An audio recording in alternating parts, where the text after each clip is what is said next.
할렐루야. 대림절 두 번째 수요일입니다. 평화의 왕으로 우리 가운데 오신 주님께서 주시는 평강이 저와 여러분들의 삶 속에 늘 가득하기를 소망합니다. 다 같이 우리 마음을 다해서 하나님께 예배드리겠습니다.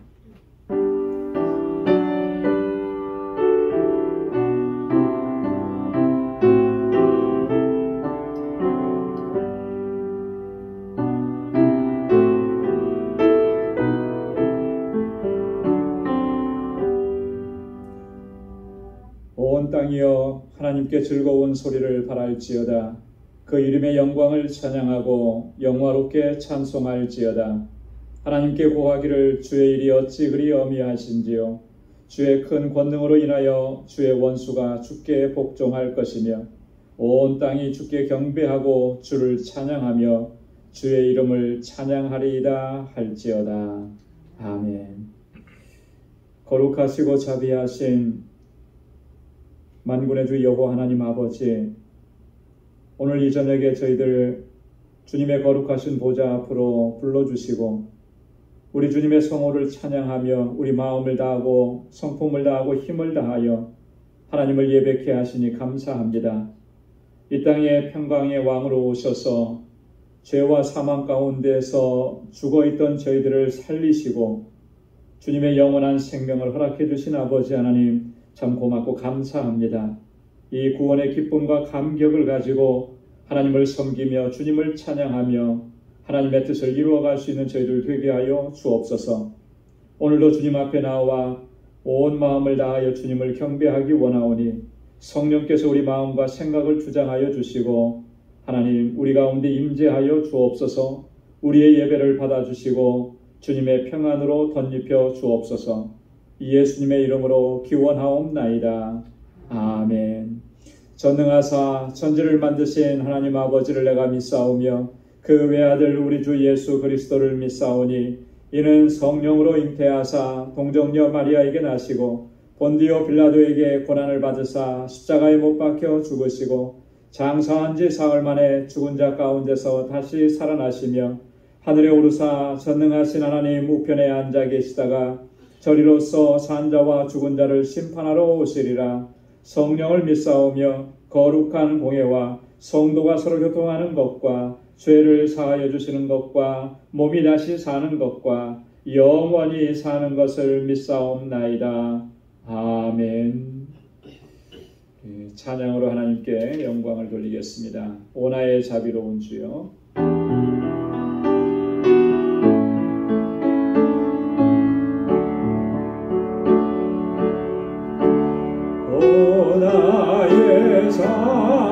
자비로운 주여 나의 몸과 영혼을 주님 은혜로 다 채워주소서.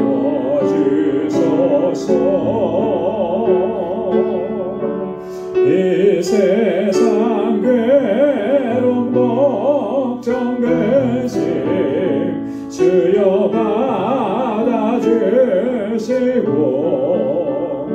험한 세상에서 인도하소서.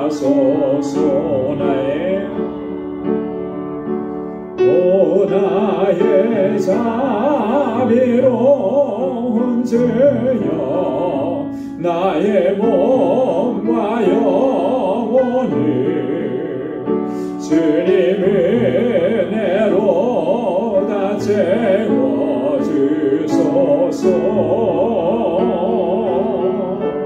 이 세상 괴로움 걱정 근심 주여 받아주시고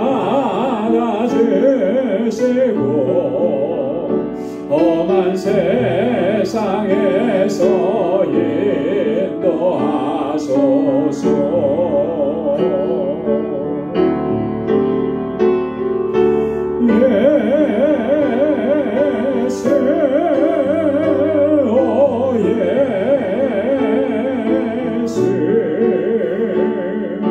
지금 오소서.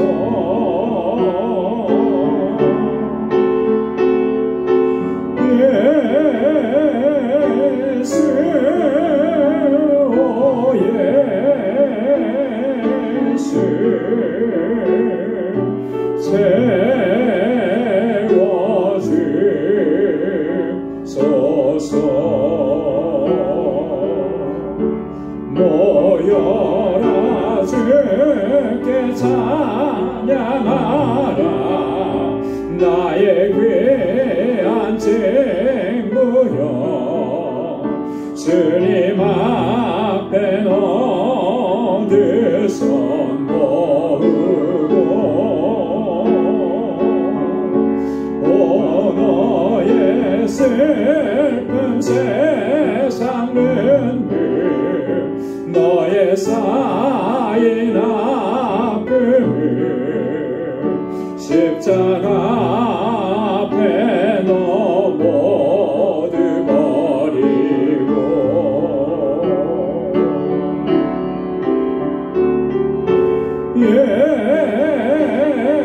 예수 오 예수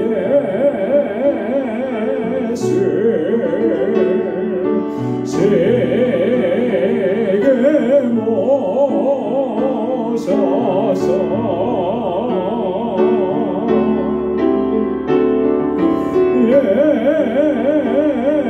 예수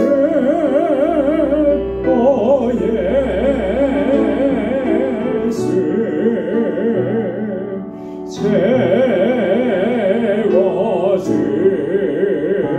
채워주소서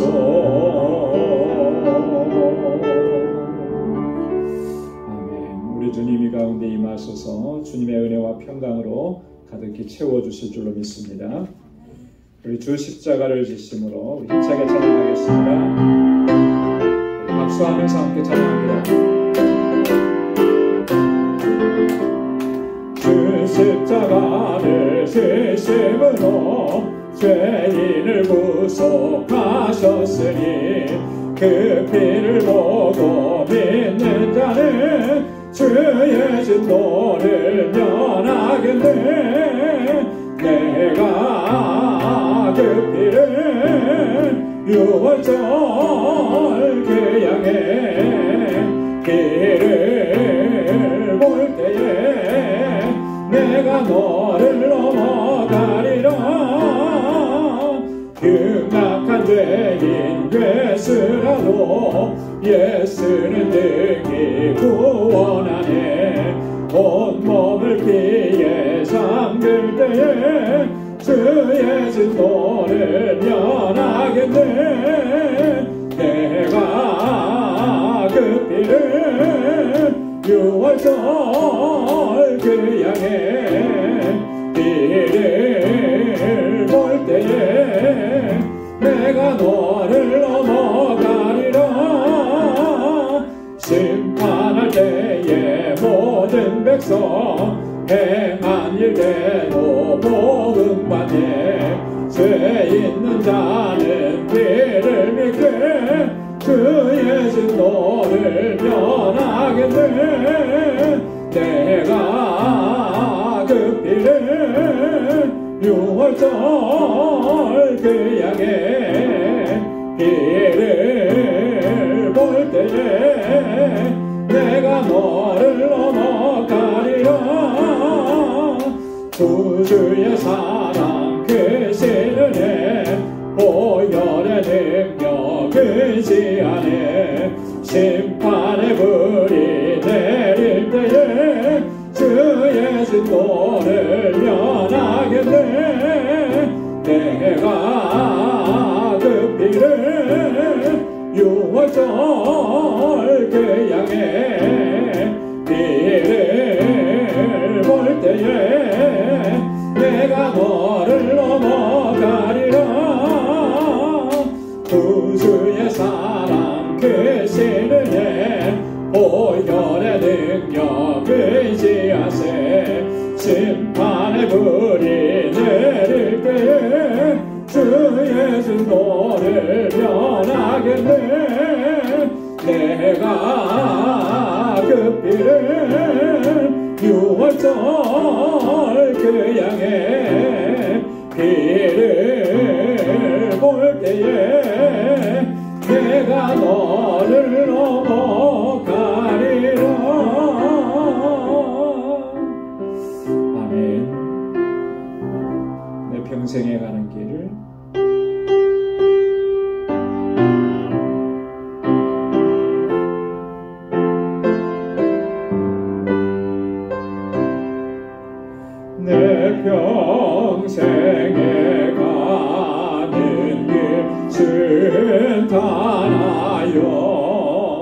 늘 잔잔한 강 같은지 큰 바로 무섭고 어렵든지 나의 영혼은 늘 변하다. 내 영혼 평안해. 내 영혼 평안해.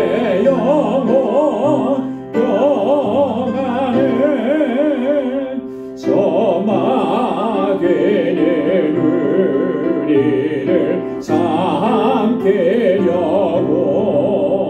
입 벌리고 달려와도 주 예수는 우리의 대장되니 끝내 싸워서 이기겠네. 내 영혼 평안해. 내 영혼 평안해. 내 지은 죄 주홍빛 같더라도 주 예수께 달으면 그 십자가 비로소 다시 세상 빛는 보다 더 정하겠네. 내 영혼 평안해. 내 영혼 평안해. 저 공중에 구름이 일어나면 그 나팔이 울려날 때 주 오소서 세상을 심판해도 나의 영혼은 없겠네. 내 영혼 평안해. 내 영혼 평안해. 아멘. 주님의 주시는 평안이 우리 가운데 가득히 넘쳐나기를 소망합니다. 우리 이 시간 다 같이 통성으로 함께 기도하겠습니다. 오늘 주님 앞에 나왔습니다. 하나님, 주님의 은혜로 가득히 채워주옵소서. 우리의 믿음을 더욱 견고하게 하소서. 하나님의 뜻에 온전히 순종하며 주님의 뜻을 이루어가는 삶을 살게 하옵소서. 우리를 하나님께서 충성되게 여기셔서 귀한 직분 주셨는데 끝까지 충성된 종으로 서게 하여 주옵소서. 우리 방주교회가 든든하게 서서 이 세상 가운데 하나님께서 명하신 그 귀한 영혼구원의 사명을 잘 감당하는 믿음의 공동체가 되게 하여 주옵소서. 우리 사랑하는 권속들 또 하나님께서 은혜 가운데 지켜주시고 특별히 육신의 연약함이 있고 마음의 고통과 질곡 가운데 있는 우리 사랑하는 성도들에게 하나님의 평강이 함께 하시기를 위해서 기도해 주시고 특별히 우리 이곳에서 자라나는 어린 심령들, 학생들, 우리 청년들 하나님께서 붙잡아 주시고 저들이 믿음으로 살아가고 이 세대를 이끌어가는 하나님의 귀한 일꾼이 되도록 또한 귀한 목자 보내주셔서 너무나 감사합니다. 저가 정말 하나님의 뜻대로 우리 사랑하는 우리 자녀들을 말씀으로 잘 양육하는 귀한 종이 되게 해달라고 우리 선교지를 위해서 또 오늘 이 시간 주님 앞에 가지고 나온 기도 제목을 가지고 우리 함께 다 같이 통성으로 기도하겠습니다. 하나님 아버지 감사합니다. 사랑하시는 주님 아버지, 오늘도 주님의 은혜와 사랑 가운데 지나게 하시고 이 저녁에 하나님 이렇게 하나님을 경배하고 찬양하고 예배하게 하시고 우리 마음을 같이 할 수 있도록 은혜 허락해 주심을 감사합니다. 하나님 너무나 연약하여서 자주 넘어지고 쓰러지고 아버지 하나님 낙심하고 절망합니다. 하나님 불쌍히 여겨주시고 주의 긍휼과 자비를 베풀어 주옵소서. 우리 주님의 강하신 팔로 우리를 붙들어 주셔서 하나님 주님의 능력으로 덧입혀 주셔서 아버지 하나님 우리의 믿음의 여정을 아버지 늘 주님의 주시는 승리를 경험하며 살아갈 수 있게 하시고 하나님께 온전히 영광 돌리며 살아가는 저희들 되게 하여 주옵소서. 우리 한 사람 한 사람이 믿음의 용사가 되게 하여 주옵시고 어떠한 시련이 와도 어떠한 환난과 유혹이 오고 시험이 와도 넉넉히 이겨낼 수 있도록 도와주옵소서. 하나님 아버지 우리 방주교회 하나님 정말 주신 사명 잘 감당하는 믿음의 공동체 되게 하시고 아름다운 사랑의 공동체가 되어서 서로의 아픔과 상처들을 싸매어주고 서로를 위해서 기도하고 서로를 배려하고 아버지 사랑으로 섬기는 귀한 공동체가 되게 하옵시고 아버지 하나님 이곳에서 정말 천국을 맛보는 저희들 되게 하여 주시옵소서. 하나님 세워주신 귀한 주의 일꾼들에게 능력과 권능으로 함께 하시고 아버지 하나님 저들이 정말 주님 앞에 언제나 충성을 다하게 하시고 헌신하게 하옵소서. 아버지 그 눈물의 기도를 하나님 들어주옵소서. 우리 방주의 모든 권속들이 깨어 기도하게 하시고 말씀으로 무장하게 하시고 아버지 성령의 충만한 가운데 살아가게 하소서. 이 세대 가운데 하나님 앞에 귀하게 쓰임받는 일꾼들이 다 되게 하여 주옵소서. 우리 사랑하는 성도들의 가정을 평안하게 하옵시고 아버지 하나님 저들의 삶이 항상 복되게 하옵소서. 날마다 하나님의 은혜가 충만한 삶이 되게 하시고 모든 것이 하나님의 은혜입니다 고백하며 주님을 섬기는 귀한 종들이 되게 하여 주옵소서. 하나님 아버지 우리 유스그룹과 이엠을 위해서 하나님 귀한 목회자 보내주시니 감사합니다. 사랑하는 종에게 능력과 권능을 덧입혀 주셔서 저들을 하나님의 말씀으로 잘 양육할 수 있도록 도와주옵소서.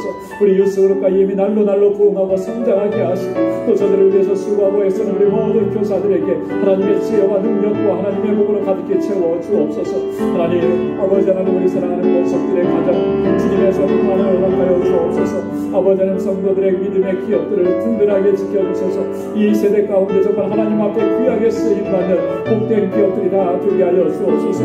우리 알라메다 방주교회 하나님께서 견고하게 세워주셔서 아버지 하나님 영원 무언은 아버지의 그 사명을 감당하는 귀한 재단 되게 하시고 하나님의 종들을 붙잡아 주셔서 하나님 저들의 마음과 뜻을 같이 하여서 하나님 이 사명 잘 감당하게 하옵소서. 지금도 세계 곳곳에서 하나님 정말 아버지 복음을 들고 나아가 아버지 주의 사랑과 복음을 전하는 귀한 주님의 종들을 기억하여 주시고 하나님 아름다운 열매로 채워주시며 그 사에게 부족함이 없도록 인도하여 주옵소서. 오늘도 하나님 주님 앞에 나왔습니다. 갈급한 심령으로 주님 앞에 나왔습니다. 오 하나님 아버지 은혜로 가득히 채워 주옵소서. 아버지 하나님 연약하여 주님 앞에 무릎 꿇고 두 손을 듭니다. 사랑하는 주의 종들의 손을 붙잡아 주옵소서.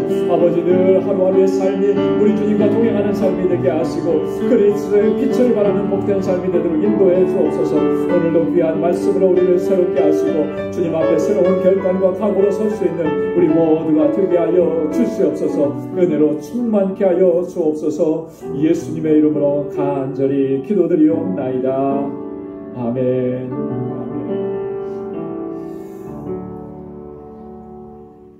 우리 하나님께서 귀한 응답을 저희들에게 허락해 주실 줄로 믿습니다.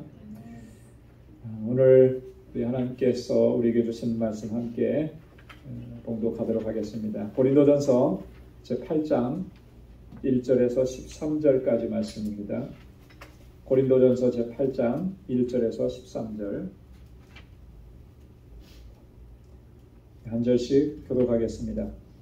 우상의 제물에 대하여는 우리가 다 지식이 있는 줄 아나 지식은 교만하게 하며 사랑은 덕을 세우나니 만일 누구든지 무엇을 아는 줄로 생각하면 아직도 마땅히 알 것을 알지 못하는 것이요 또 누구든지 하나님을 사랑하면 이 사람은 하나님의 아시는 바 되었느니라. 그러므로 우상의 제물 먹는 일에 대하여는 우리가 우상은 세상에 아무것도 아니며 또한 하나님은 한 분밖에 없는 줄 압니다. 비록 하늘에나 땅에나 신이라 칭하는 자가 있어 많은 신과 많은 주가 있으나 그러나 우리에게는 한 하나님 곧 아버지적이시니 만물이 그에게서 났고 우리도 그를 위하여 또한 한 주 예수 그리스도께서 계시니 만물이 그로 말미암고 우리도 그로 말미암으니라. 그러나 이 지식은 사람마다 가지지 못하여 어떤 이들은 지금까지 우상에 대한 습관이 있어 우상의 제물로 알고 먹는 거로 그들의 양심이 약하여지고 더러워지느니라. 친구는 우리를 하나님 앞에 세우지 못하나니 우리가 먹지 아니하여도 부족함이 없고 먹어도 풍성함이 없느니라. 그런즉 너희 자유함이 약한 자들에게 거치는 것이 되지 않도록 조심하라. 지식 있는 내가 우상의 집에 앉아 먹는 것을 누구든지 보면 그 약한 자들의 양심이 그러면 내 지식으로 그 약한 자가 멸망하나니 그는 그리스도께서 위하여 죽으신 형제라. 이같이 너희가 형제에게 죄를 지어 그 약한 양심을 상하게 하는 것이 곧 그리스도에게 죄를 짓는 것이니라. 다 함께요. 그러므로 만일 식물이 내 형제로 실족해 하면 나는 영원히 고기를 먹지 아니하여 내 형제를 실족치 않게 하리라. 아멘. 우리 함께 봉독한 고린도전서 오늘 8장의 말씀은 우리가 함께 봉독하면서 확인해 본 바와 같이 우상의 제물을 먹는 문제에 대해서 바울이 답변하고 있는 그런 내용입니다. 우상의 제물, 이것이 먹는 것이 죄가 됩니까? 죄가 아닙니까? 먹어도 괜찮습니까? 먹으면 안 됩니까? 이 질문은 당시 고린도 교회에 있어서 굉장히 심각한 그런 질문이었다라고 하는 거죠. 왜냐하면 우상의 제물을 먹느냐 먹지 않느냐 이 문제 가지고 또 그 공동체 안에도 서로 생각들이 다르니까 굉장히 이렇게 의견들이 나누어져 가지고 또 상당히 그 어려움을 겪었다라고 하는 것입니다. 우리나라도 뭐 비슷한 상황인 것 같아요, 그죠? 요즘에는 그런 일들이 이렇게 좀 많이 없어진 것 같은데, 뭐 제가 어렸을 때만 하더라도 저희 아버님이 항상 얘기하셨던 것 중에 하나가 제사 음식 먹지 말라는 거예요. 제사 음식 절대 먹지 마라. 여러분 뭐 그런 얘기 다 들어보셨죠, 그죠? 신앙생활하는. 그러니까 믿지 않는 사람이 예수 믿게 되고 또 교회 공동체 안에 들어와서 가장 어려움을 겪는 것 중에 하나가 그거예요, 그죠? 아직도 집안에는 이렇게 제사를 드리는 그런 가정들이 많았는데 교회 오니까 우상의 제물, 이 제사 음식 먹지 말라고 이렇게 강조하니까 갈등이 생기는 거죠. 그런 문제들 때문에 사실 굉장히 그 어려움을 겪었던 시기가 우리 한국 교회 안에도 있었습니다. 요즘에는 제사 뭐 이런 게 너무나 간소화되고 뭐 없고 막 이러다 보니까 이런 문제가 자연스럽게 이제 뭐 중요한 이슈가 되지 않는 그런 상황이 된 거죠. 이 부분에 대해서 바울이 아주 중요한 원칙들을 이렇게 오늘 가르쳐 주는 것입니다. 말씀해 주고 있어요. 오늘 본문은 두 부분으로 나눠볼 수가 있는데요. 1절부터 6절까지 내용인데 거기에 주제는 지식은 교만하게 하며 사랑은 덕을 세운다 라고 1절 말씀을 주제로 좀 정해봤습니다. 이 지식이라고 하는 것이 뭐에 대한 지식인가, 왜 지식이 교만하게 하는가 라고 하는 부분이죠. 자, 그 다음에 7절부터 13절까지는 바울이 여기서 중점적으로 얘기하는 게 뭐냐면 이 지식이 있다고 하는 사람들이 약한 자들에게 거치는 것이 되지 않도록 조심하라라고 하는 거예요.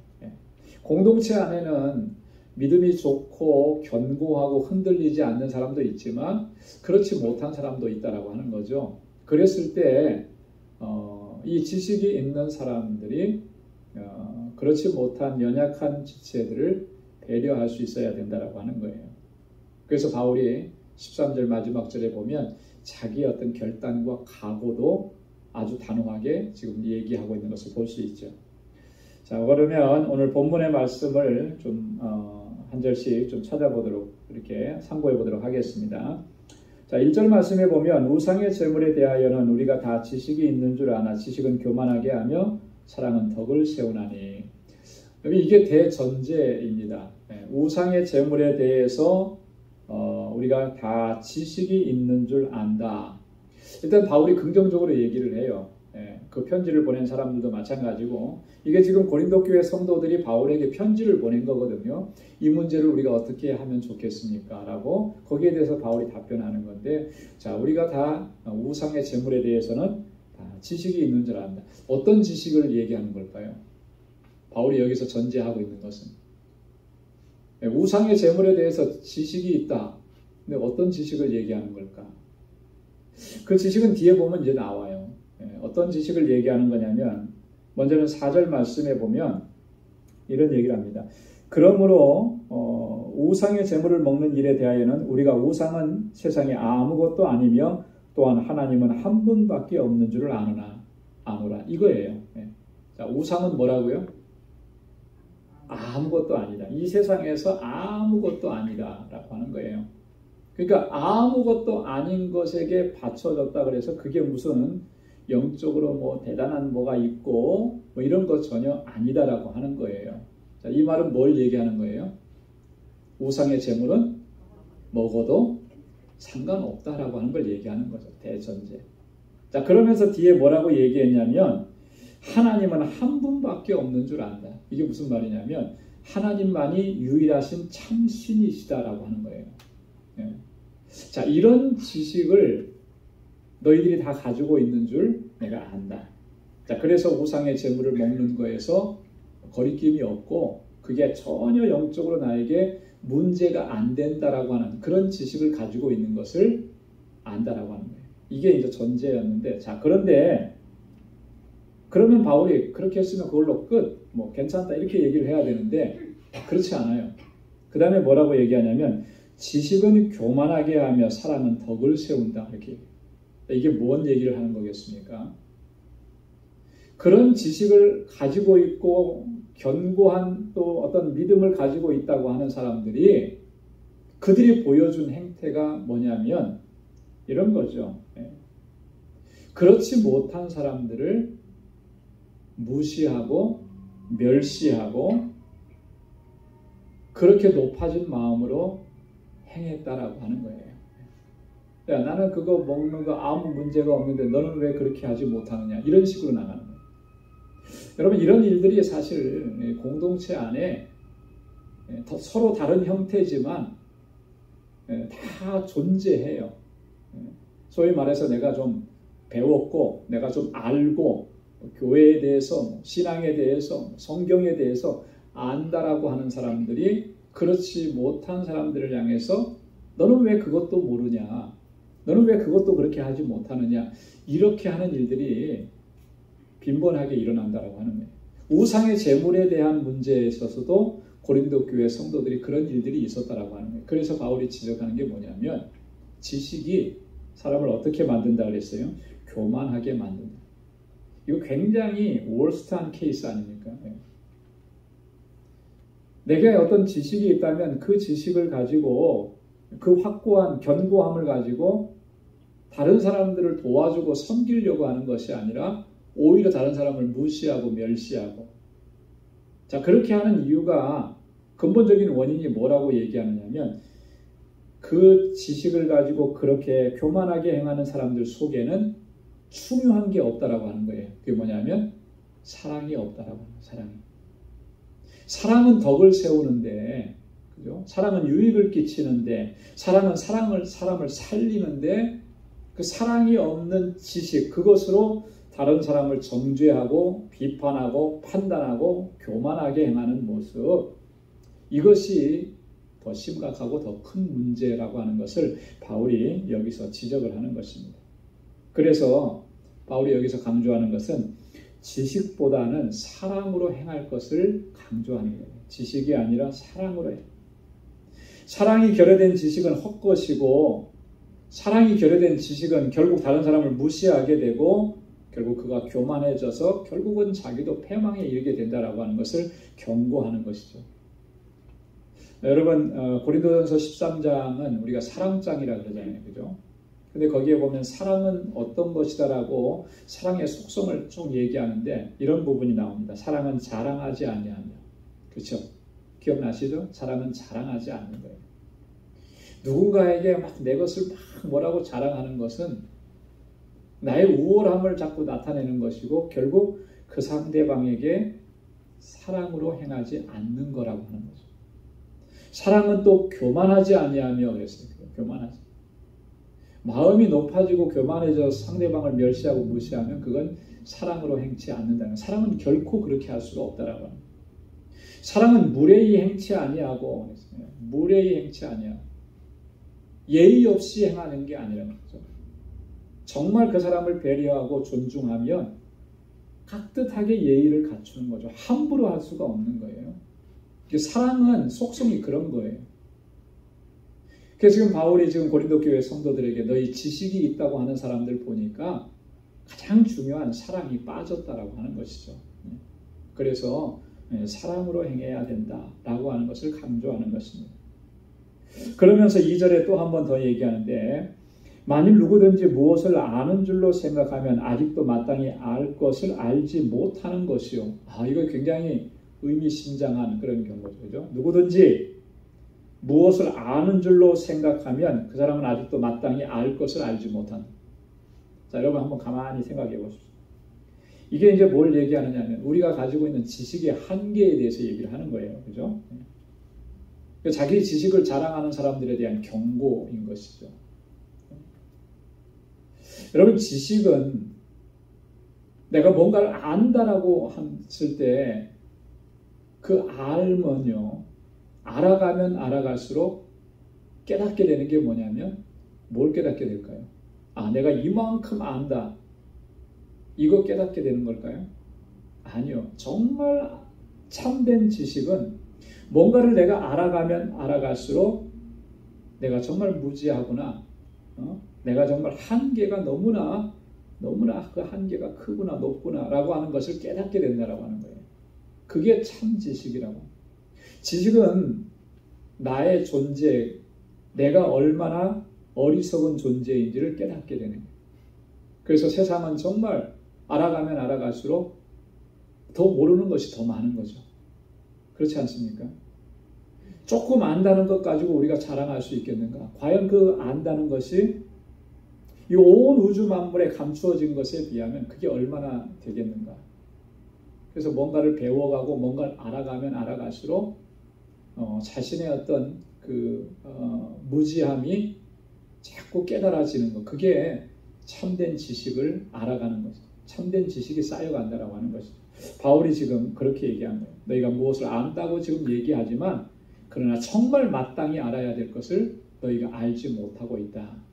그 마땅히 알아야 될 것이 뭐냐라고 하는 것이 오늘 본문의 후반전 이후에 계속 나오는 것입니다. 3절에 보면 또 누구든지 하나님을 사랑하면 이 사람은 하나님의 아시는 바 되었느니라. 하나님을 사랑하면 하나님의 아시는 바 되었다라고 하는 것. 여러분, 하나님을 사랑한다라고 하는 것은 다른 말로 얘기하면 뭘 의미하는 거겠습니까? 내가 하나님을 사랑한다 그러면 그것은요, 내가 하나님의 사랑을 경험했다라고 하는 그것을 의미합니다. 그죠? 내가 누군가를 사랑한다라고 했을 때 그 사랑한다고 하면 이미 그것은 그 사람이 하나님의 사랑을 경험한 거예요. 하나님은 사랑이 하나님이시라고 하는 것을 체험했다라고 하는 거예요. 하나님의 사랑을 체험했다라고 하는 건 뭐예요? 하나님이 나를 사랑하셨다라고 하는 것을 경험했잖아요. 이미 하나님의 아신 바가 된 거죠. 하나님이 나를 아시고 나를 사랑하시고 그 사랑을 내가 경험하고 체험했기 때문에 내가 하나님을 사랑하는 거예요. 여러분, 하나님을 사랑하시죠? 그렇습니까? 하나님의 사랑을 경험하셨죠? 이게 같이 가는 거예요. 하나님께서 나를 사랑하신 것을 내가 경험하고 체험했기 때문에 나도 또한 하나님을 사랑하는 것이고, 하나님께서 나를 사랑하신 것을 경험했기 때문에 또 주님의 말씀을 기억하기 때문에 내 형제와 자매와 이웃을 내 몸과 같이 사랑하는 거예요. 그 사랑으로 행하는 사람은 하나님의 아신 바가 되었다라고 하는 것을 바울이 얘기하는 거예요. 그러니까 여러분이 지식의 본질이라고 하는 것은요, 바로 사랑이라고 하는 것을 바울이 또 한 번 더 강조하는 거예요. 여러분, 사랑하면 사랑할수록 어떤 현상이 일어나게 되냐면 그 사람에 대해서 더 풍성하게 알아가게 돼요. 그렇죠? 왜 그렇습니까? 사랑은 관심이기 때문에. 관심. 그렇죠? 내가 그 사람에 대해서 관심을 갖고 또 그에게 다가가는 거죠. 사랑은. 그래서 누군가를 사랑하면 그 사람을 더 많이, 더 깊이, 더 풍성하게 알아가게 되는 거예요. 왜? 그 사람에 대해서 관심이 있으니까. 그런데 사랑하지 않으면 그 사람에 대해서 알아갈 수가 없는 거예요. 그 사람이 뭘 걱정하는지, 뭘 염려하는지, 뭐 때문에 기뻐하는지, 뭐 때문에 고통스러워하는지 알 수가 없는 거죠. 저 사람의 특징이 뭔지. 사랑으로 행하지 않으면 알 수가 없고요. 또 그렇게 되면 그 관계가 정말 온전한 관계로 나아갈 수가 없게 되는 것입니다. 그래서 모든 지식 그 안에는 반드시 이 사랑으로 섬기는 일이 있어야 된다라고 하는 것을 말씀하는 것입니다. 우상에 대해서 이제 얘기할 때 4절 아까도 말씀을 드린 것처럼 우상은 이 세상에 아무것도 아니고 하나님 한 분밖에 없다. 그러니까 바울이 전제하는 것은 우상의 재물을 먹는 일이 이것이 결코 문제가 되는 일은 아니다라고 하는 거예요. 그냥 음식은 그저 그냥 음식일 뿐이라고 하는 거예요. 왜냐하면 우상은 아무것도 아니다 그랬잖아요. 그죠?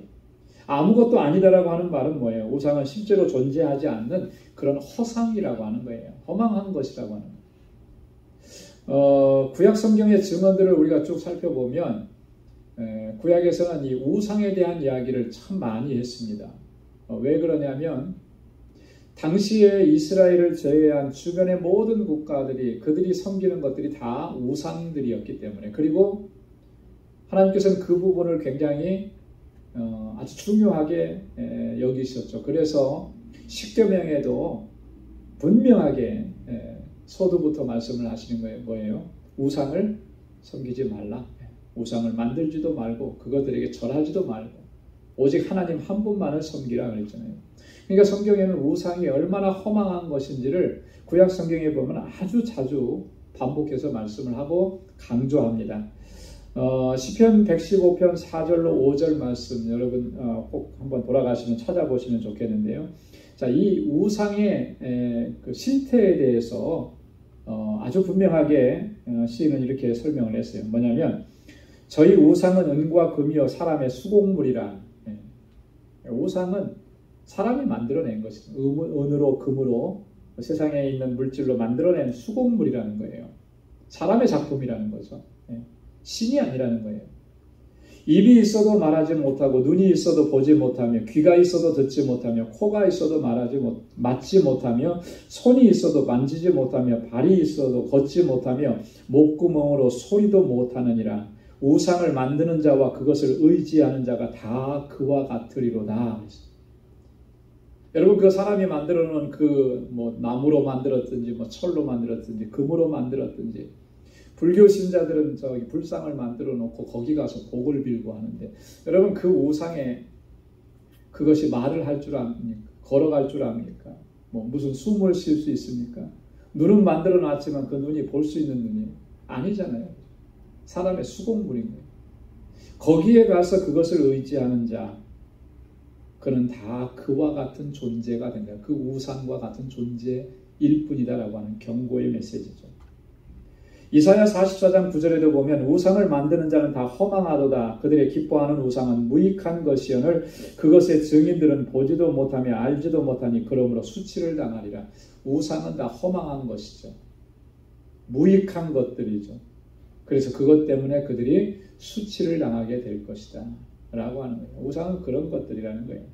오직 하나님 한 분만이 유일하신 참 신이시다라고 하는 거죠. 자, 그러니까 우상의 제물 그건 사실 의미가 없는 것들이라고 하는 거예요. 5절과 6절에 보면 세상에 많은 신과 많은 주가 있으나 우리에게는 한 하나님 곧 아버지가 계시다라고 얘기하죠.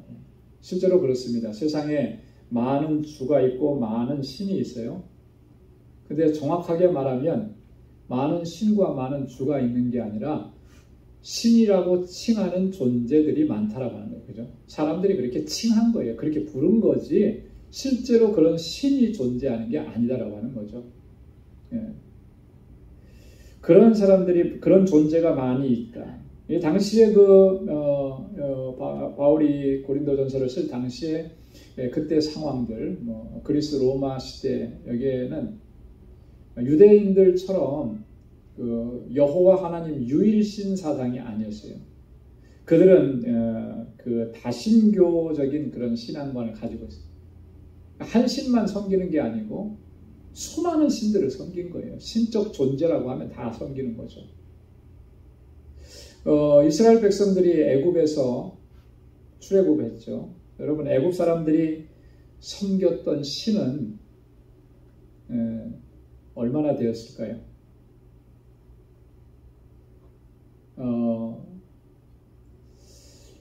뭐 저도 정확하게 세보지는 않았고 뭐 그러니까 정확한 숫자는 알 수 없지만 최소한 10개는 넘었을 것이다.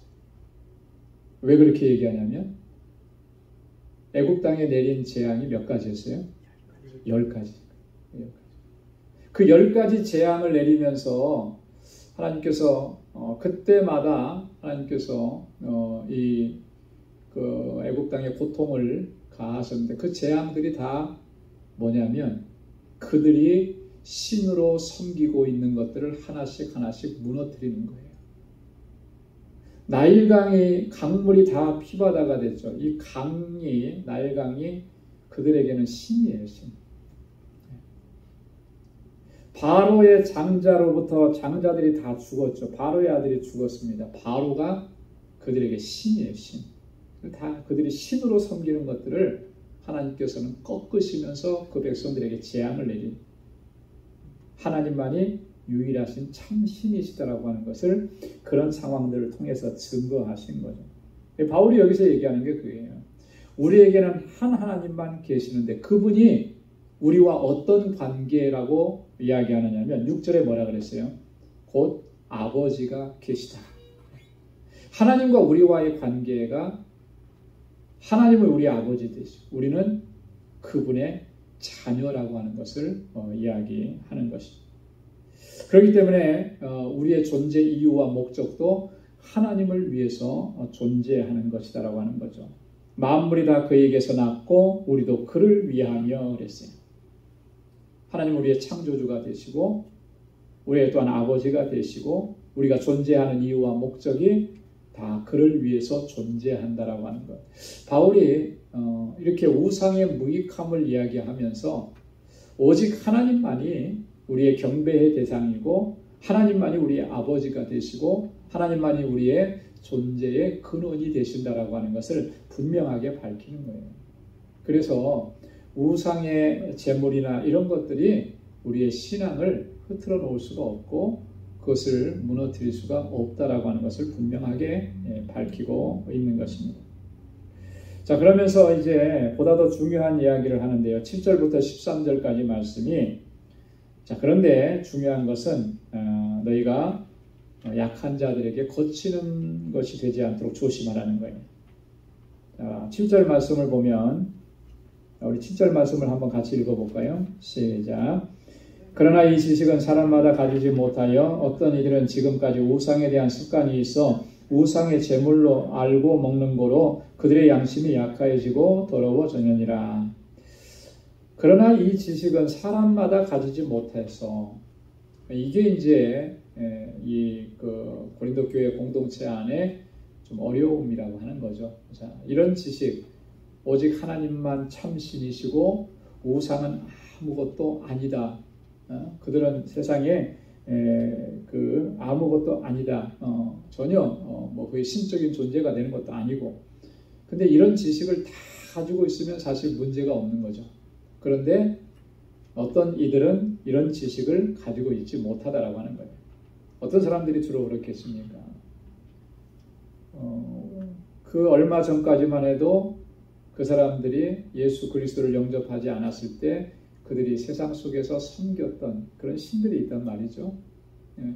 이런 사람들은 아직까지 그런 것에 대한 분명한 확신이 없는 거예요.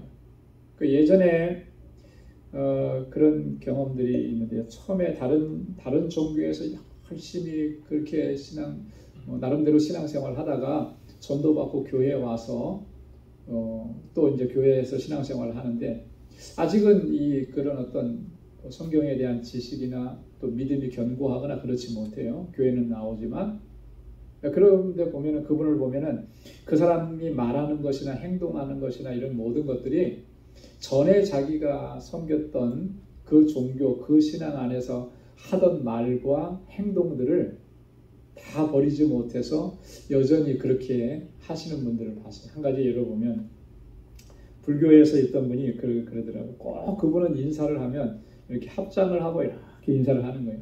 이게 몸에 밴 습관인 거예요. 자, 이거는 그런 한 가지 예지만, 외형적인 모습이지만, 이 내적으로도 그런 게 있는 거죠. 지금 고린도 교회 성도들 안에는 그런 사람들이 있는 거예요. 하나님만이 유일하신 참신이시다라고 하는 것을 분명하게 확고하게 갖지를 못하는 거예요.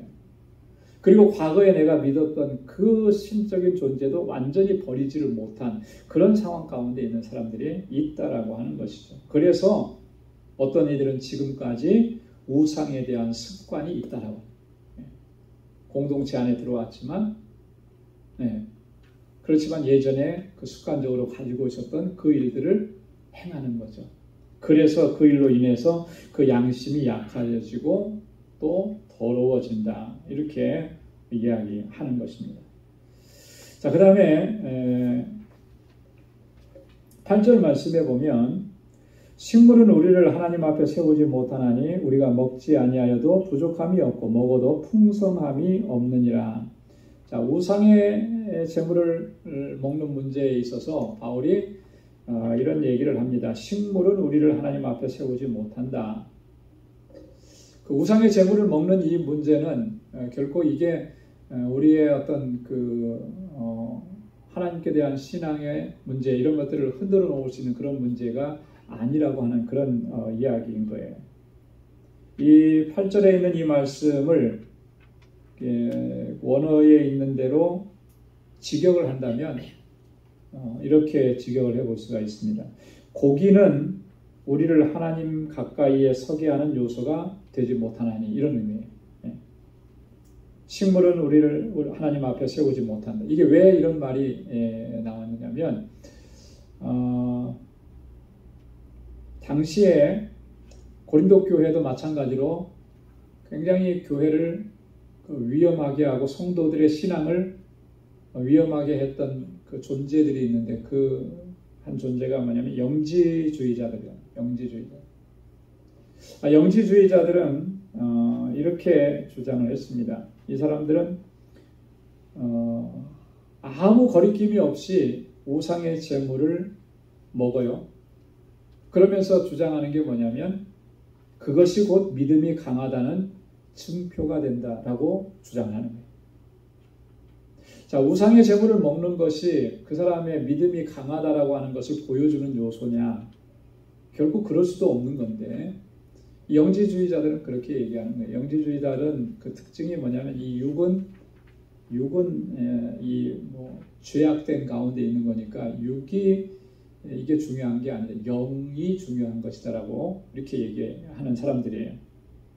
자, 음식을 먹는 거, 그거 먹어도 아무 문제가 없어. 이건 내가 믿음이 강하니까 이거는 그런 거야. 이렇게 주장하고 내가 이 음식을 먹음으로 인해서 나는 믿음이 강하다는 것을 보여준다. 이렇게 이야기를 하는 거예요. 자, 그렇게 주장하는 사람에게 바울이 얘기하는 건 뭐예요? 식물이 그것을 먹었느냐 안 먹었느냐가 우리를 하나님 앞에 바르게 세우느냐 세우지 않느냐 그렇게 되는 게 결코 아니다라고 합니다. 자, 그런데 문제는 뭐냐면 믿음이 약한 사람들은 그런 모습을 보면서 어떻게 하겠습니까? 뒤에도 좀 나옵니다만 그것을 보고 내 안에는 어떤 결단이나 각오 이런 게 없는데 저걸 먹는 게 믿음이 좋은 것인가 보구나. 거리낌 없이 마음대로 내가 먹는 것이 그럼 나는 믿음이 좋은 사람이 되는 거고. 그러면서 내 안에는 어떤 확신과 내 안에 어떤 분명한 그런 견고한 그런 믿음이 없으면서도 그걸 그렇게 그냥 자연스럽게 먹는 거죠. 왜? 그렇게 먹음으로 인해서 나는 믿음이 좋은 사람으로 인정받게 되는 것이다. 이게 얼마나 위험한가. 그렇지 않겠습니까? 나는 분명한 확신이 없는데 여전히 내 안에 이제 그런 어떤 고민과 갈등이 있는데 그런데 그렇게 해야만 내가 믿음이 좋은 사람으로 여겨진다라고 하니까 그걸 먹는 거예요. 이게 얼마나 위험한 거냐. 바울이 그 부분을 지금 여기서 지적을 하는 것입니다. 내가 좀 신앙의 자유가 있고 내가 그것을 먹어도 나는 아무런 문제가 되지 않는다. 그렇게 분명한 확신을 가지고 있는 사람이 있어요, 물론. 자, 그래서 그것을 먹었다고 선 치더라도 그 모습을 보면서 믿음이 약한 사람들이 분명한 확신을 가지지 못하고 그것을 따라서 하게 된다면 그 책임이 누구에게 있느냐? 바울은 소위 믿음이 있다고 하는 사람, 나는 자유함이 있다고 하는 사람, 너희에게 책임이 있다라고 하는 것을 바울이 얘기하는 거예요. 이게 아주 심각한 경고라고 하는 것이죠. 자, 그래서 9절 말씀에 보면 너희의 자유함이 약한 자들에게 거치는 것이 되지 않도록 조심하라 바울이 경고합니다. 물론 그걸 다 할 수 있는 자유가 있고 우상의 재물이 아무것도 아니다라고 하는 그런 분명한 확신이 있지만 그런 지식이 나에게 분명하게 있지만 그것이 약한 자들을 걸려 넘어지게 하는 것이 되지 않도록 너희는 항상 조심하라. 여러분 그렇기 때문에 우리가 신앙생활 하면서 항상 뭘 생각을 해야 되냐면요. 내가 그거 할 수 있으니까 나는 내 자유롭게 나는 마음대로 해도 돼. 그런데 그렇게 행동하는 것들이 다른 사람들을 배려하지 못한 그런 결과들을 낳고 그 사람이 거기에 걸려 넘어지게 된다면 그 책임은 우리에게 있다라고 하는 거예요. 나에게 있다라고 하는 거예요.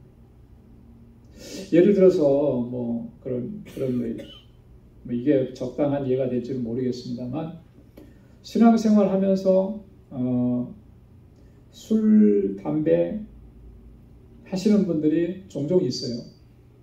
자, 근데 전혀 그거 끊으려고 노력 안 합니다. 내가 술 먹고 내가 담배 피고 하는 것이 이게 내 구원하고 무슨 관계가 있냐 이렇게 얘기하는 거예요.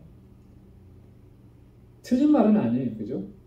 여러분 내가 구원받는 것은 술 끊으면 구원받고 술 안 끊었다고 구원 못 받고 그러는 걸까요? 그런 건 아니지. 그죠? 분명히 그런 건 아니에요. 내가 구원받는 건 뭐 때문에 구원받은 거예요?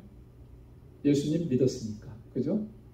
예, 예수님이 나를 구원해 주셨으니까. 이 분명한 확신이죠. 그러니까 술 먹고 술 안 먹고는 사실 그 사람의 구원과는 전혀 관계가 없을 수 있어요. 그분이 주장하는 말이 맞을 수 있습니다. 그러니까 나는 먹고 취하지 않을 정도로만 마시면 되지. 담배 피는 것도 굳이 그거 끊을 필요가 있느냐. 이렇게 얘기하는 거예요. 그 말씀이 틀린 말은 아니라는 거죠. 틀린 말은. 자, 그런데 누군가가 그 모습을 보면서 걸려 넘어지게 되면 본인은 나는 예수님으로 인해서 구원받았다라고 하는 분명한 확신이 아직은 없어요. 그런데 이게 술 먹는 게 구원의 문제하고는 상관없으니까 나는 먹고 마시고 아무렇게나 해도 상관이 없어. 그래서 그 모습을 따라 하게 된다면, 그래서 그의 영혼의 거룩함을 잃어간다면 그 책임이 누구에게 있겠느냐라고 하는 거예요. 나는 자유함으로 나는 그것을 다 얘기했고 나는 지식이 있으니까 그 일을 다 했지만 그로 인해서 누군가는 그렇게 걸려 넘어지게 되면 그 책임을 누가 져야 되느냐? 그 책임을 누구에게 묻겠다고 하시는 거예요. 여러분 그렇기 때문에 이 문제는 우리가 쉽게 그냥 이렇게 지나갈 수 있는 문제가 아닌 거예요. 그렇기 때문에 우리가 신앙생활 하면서 믿음의 신앙의 연륜 이런 거 많이 자랑하고 내세우고 하는데 직분을 내세우고 하는데 나의 이런 모습으로 인해서 내가 누군가를 시험 들게 하고 걸려들게 하고 넘어지게 하는 일이 정말 없으면 다행인 건데 그런 일이 없었다고 내가 장담할 수 있겠느냐라고 하는 거죠. 우리가 아마 그런 부분들까지 생각하면서 신앙생활 하시는 분들은 그렇게 많지 않은 것 같아요. 이게 문제였던. 그러니까 많은 사람들이 믿음이 연약한 사람들이 교회 공동체 안에 들어와서 시험에 들고 그러는 거죠. 소위 말해서 믿음이 좋다고 하는 사람들이 함부로 말하는 것 때문에, 그죠? 그런 것 때문에 시험에 들어서 신앙과 공동체를 떠나게 되는 일들이 얼마나 많아요. 자, 그러면은 하나님께서 그런 일들, 그 믿음이 좋다고 하는 것, 나는 그런 지식이 있다고 하는 것, 그걸 하나님께서 정말 기뻐 받으시겠느냐라고 하는 거예요. 오늘 바울의 얘기로는 그거 기뻐 받으시지 않는다는 거죠. 결론. 그래서 우리가 이것을 정말 조심해야 되고 주의해야 하는 것입니다. 자, 오늘 본문에 보면 특별히 11절에 보면 바울이 몇 가지로 중요한 얘기를 해요. 그러면 내 지식으로 그 약한 자가 멸망하나니 그는 그리스도께서 위하여 죽으신 형제라. 자, 이게 얼마나 중요한 문제입니까? 그죠?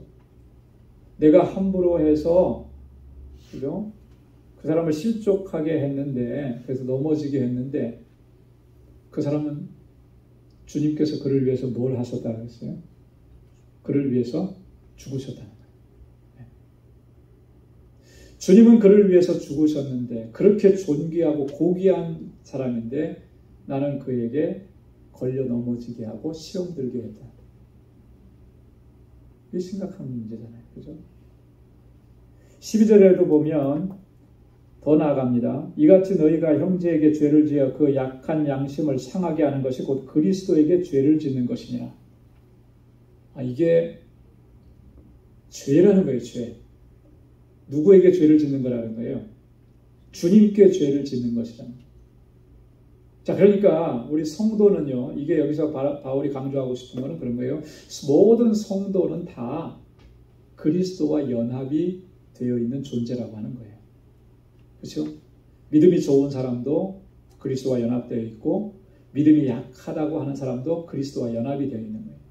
그렇기 때문에 소위 믿음이 좋다고 하는 사람이 믿음이 약한 사람을 걸려 넘어지게 하고 시험을 들게 하면 그는 주님과 연결되어 있는데, 그가 넘어지는 것은 곧, 그를 넘어뜨리는 것은 곧 주님께 죄를 짓는 것이다.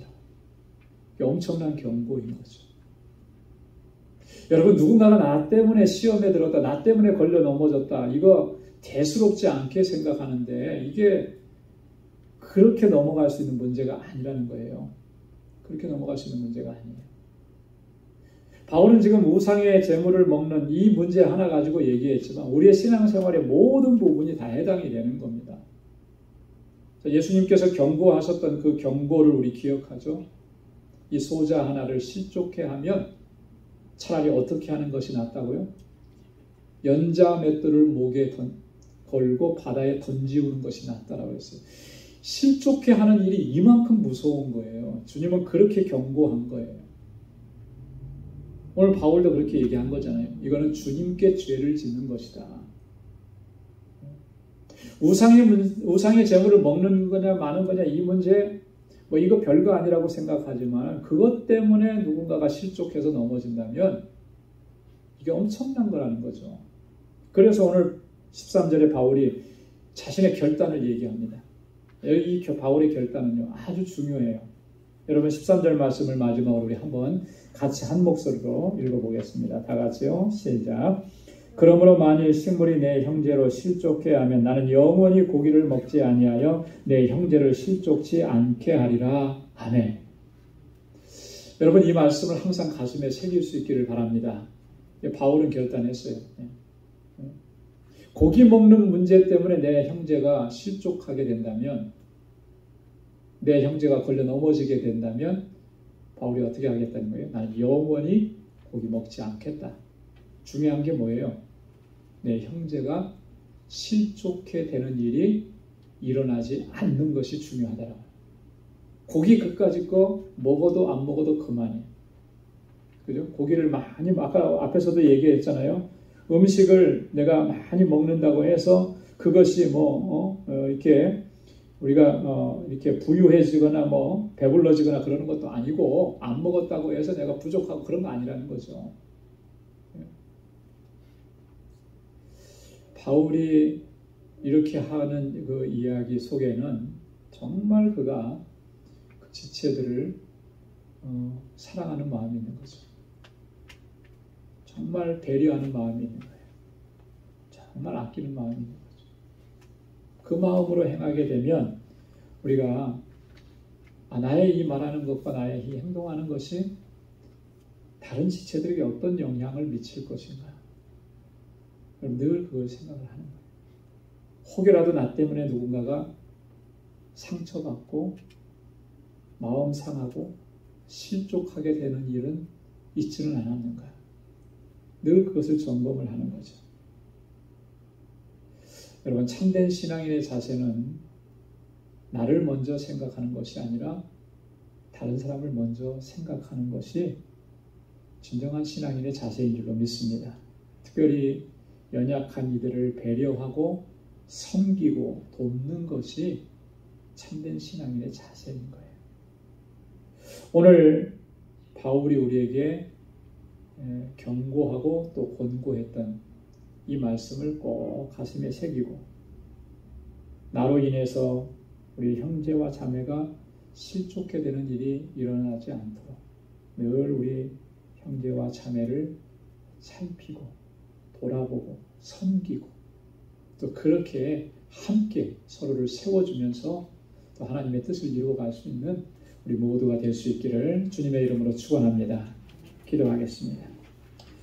하나님 아버지, 감사합니다. 오늘도 귀한 말씀을 통해서 우리로 하여금 다시 결단할 수 있도록 은혜 주셔서 감사합니다.